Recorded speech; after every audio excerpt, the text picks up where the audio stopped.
Ingufu z'igihugu ni iki? Ingufu z'igihugu zituruka he? Ubundi ingufu z'igihugu zagombye kuba zituruka ku Mana, tugize amahire. Ariko kuri uyu mugoroba ntabwo ijambo ry'Imana ari ryo nje kwigisha, kuko hazaza n'undi mwanya waryo wo kuryigisha ubutaha. Reka turebe aho ingufu z'igihugu zituruka n'icyo aricyo. Ubundi ingufu z'igihugu uretse Imana yo igena zagombye guturuka mu bantu. Iyo tuvuga abantu tuvuga umuco, muri uwo muco tukavugamo ururimi. Burya ururimi nirwo rugaragaza koko ingufu z'igihugu. Nk'urugero, turebye uko iyi si yagiye itegekwa kuva ku gihe cy'Abababiloni ukazamuka ku Bagereki ukajya ku Baroma kugeza na n'ubu, ubona ko ururimi nicyo kintu cyagiye cyifashishwa kugira ngo isi ibashe gutegekwa n'ibyo bihugu byabaga bifite ingufu muri iyo myaka yagiye ishira. Na n'ubu ngewe ntabwo nashidikanya kuvuga ko Abanyamerika cyangwa Abongereza nabo ari indi empire yo mu bundi buryo, kubera ko tuyirimo, tuyituyemo, tuyibamo. Ntabwo dushobora kubona ko ari empire. Abazaza nyuma nibo bazayibona neza. None rero, aho Abanyarwanda bose bari kuri ino si bakenera gukoresha ururimi rw'Ikinyarwanda. Wabyanga wabyemera, ururimi rw'Ikinyarwanda, ururimi rwawe kavukire, ntabwo ujya utana narwo burya. Kuri iyo mpamvu maze iminsi nibaza, nk'iyo ugiye guhinduranya indimi muri Google, nkibaza impamvu nta rurimi rw'Ikinyarwanda rugaragara mu zindi ndimi zisemurwa na Google. Kuko burya iyo urebye nk'ako kantu ukabona ubwo bushobozi udafite bwo guhindura ururimi rwawe kavukire, ubona ko hari ikintu ubuze koko nk'umunyagihugu. Niyo mpamvu nahise ntangira kwibaza nti ese hakorwa iki, byagenda gute kugira ngo ururimi rw'Ikinyarwanda narwo rwongerwe muri Google mu busemuzi bwayo. Ubwo nibwo natangiye kureba, nsanga ko ubu kuri Google hari ibihugu 103 byamaze gukoresha ubu buryo bwo guhinduranya indimi mu bihugu byabo, ku bihugu 195. Ni ukuvuga ngo 1/2 cy'ibihugu biri kuri ino si bikoresha ubusemuzi bwa Google.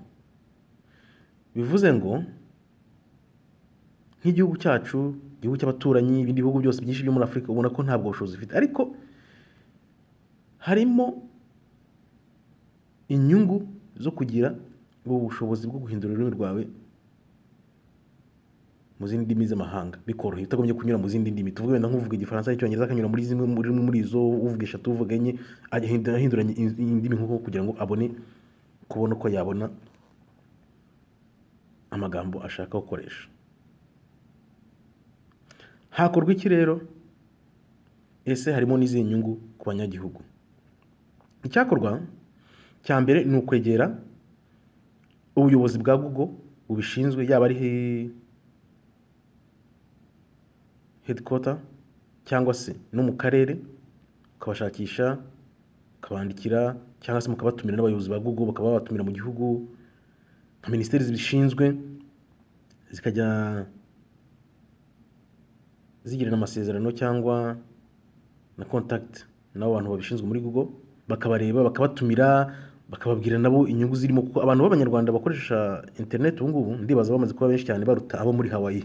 Hawaii nimba ifite abantu 1 miliyoni gusa, ikaba iri muri Google abantu barenga 10,000 ntabwo nabona ko haburamo abantu nka 3, 4 cyangwa 5 bakoresha internet duciriranyije. Ubwo rero ubwo buryo bwo gushaka uko wakwegera abayobozi ba Google nibwo buryo bwakoroha.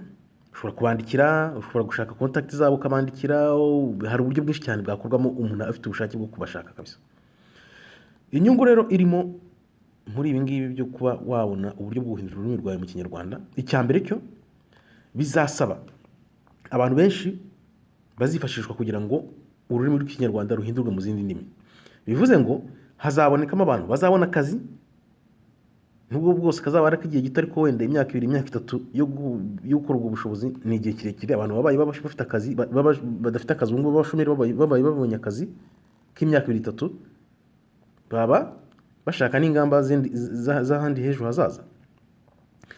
iyo niyo nyungu ya mbere. Harimo gutanga akazi ku bantu badafite akazi ubu, harimo kandi no gufasha abana bakiri bato, abaringaniye, ababyirutse, abakuru, abasaza, gukomeza gusigasira ururimi, kuko burya iyo ururimi rubonye rwanditse ukarwiga uko rwanditse, urarufata ukagenda urumenya. Byanafasha no kubona no gufasha aba bana bo muri iki gihe ubona imyandikire yabo y'ikinyarwanda nayo itagihwitse cyane. Natwe ubu twagiye tuvangavanga indimi, ubona hari igihe bigorana. Ubwo rero byaba byiza hifashishijwe izo mbaraga zose kugira ngo ururimi rusigasirwe, akaba ariho abantu bajya bavana ingufu koko, kuko burya umuco agahugu kadafite umuco burya ngo karacika.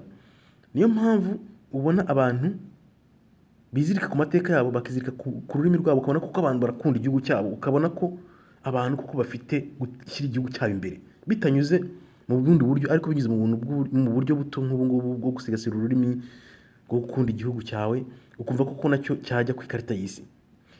Ubwo rero kuri ibyo ngewe inkunga yanjye natanze, nabaye mfunguye ahantu abantu bashobora gusinya basaba ko ururimi rw'ikinyarwanda rwakongerwa muri Google. Urabisanga kuri change.org. ugende nawe ushyireho akabaraga kawe, ubwo ndizera ko iyi serivisi ku banyarwanda izabageraho bidatinze.